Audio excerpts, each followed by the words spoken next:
call her during the day. You can have an affectionate name for her. Just don't use amor.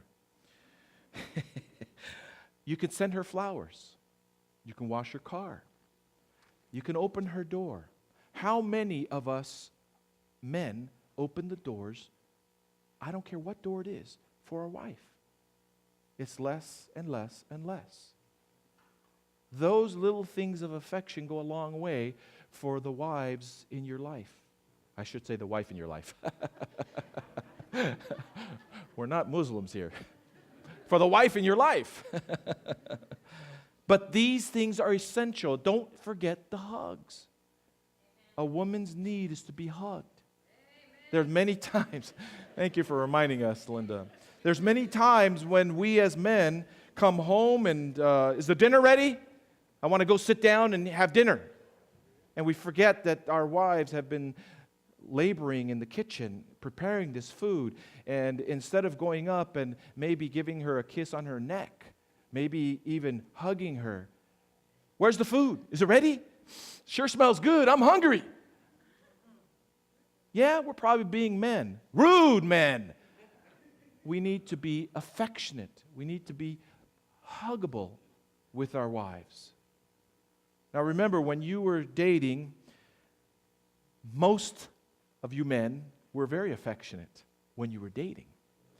When you were dating, you opened the doors to the car. You opened the doors to the restaurants. But now, let her open her own door. Dr. Harley says no. Your wife's needs when she was a girlfriend is no different when she's a wife. She needs your affection. She needs you to be courteous, a gentleman. Amen? Matter of fact, let's take this one step further, gentlemen. With sons, we need to model this for our sons. Amen? We need to know that our sons see us opening the door for our wives, for our daughters, for our mothers. We need our young sons to eye our modeling. That's the way we disciple our children as well.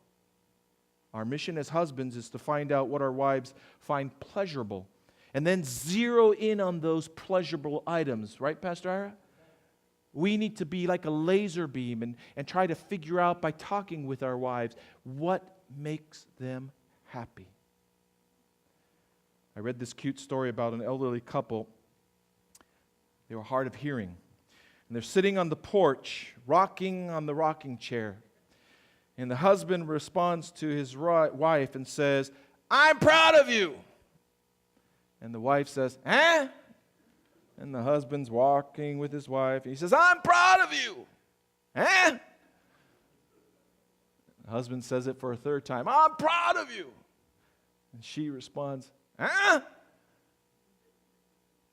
Then she says, "After many years of being married to you, I'm tired of you too."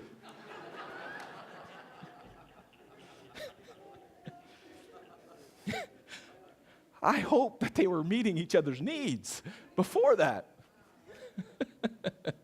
Men, we need to understand how strongly our wives need our affirmations.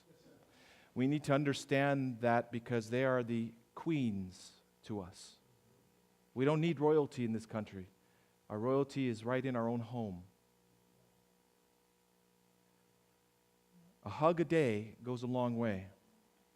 It's a 3-letter word. Hug. I'm guilty of it. I don't hug enough. And I should. But it goes a long way for a woman. They translate that into many, many things that I can't even begin to tell you. But it's important. Ephesians 4:32 says, "Be kind to one another and tender-hearted." And then in chapter 5, verse 1, Paul goes on and says, "Therefore be imitators of God as beloved children." Now, the first need of a man, there's some adult material here, obviously. So if you have some young children here, which I hope we don't, but if we do, then we're Christians. God created this need for a man. Dr. Harley says the first need for a man is sexual fulfillment. In the context of marriage. Amen? In the context of marriage. Sometimes we forget that growing up in a Christian family. because our family, our parents, are too scared to talk to us about the birds and the bees. And so the children learn about the birds and the bees in the worst possible areas.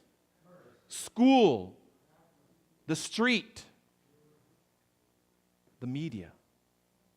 It is our job as parents to not relegate this gift that God has given to men and women, to husbands and wives, and relegate it to somebody else. We should not be embarrassed about it because it's something that God created as a gift to husbands and wives. Amen? Amen. So please, at the appropriate time, share this with your children in an appropriate way. Dr. Harley says the first need for a man is sexual fulfillment. The fact is, God